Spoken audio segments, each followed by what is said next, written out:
Tatry. Vrcholy, štíty, veže, ihly. Ich žulové steny a piliere sú miestom, kde si človek znova a znova preveruje nielen sílu a vytrvalosť svojho tela, ale aj trvácnosť svojich snov.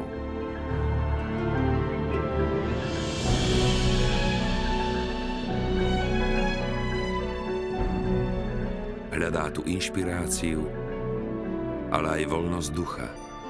Objavuje pocit oslobodzujúci od jednotvárnosti života, pocit, ktorý mu ponúkajú končiare Tatier.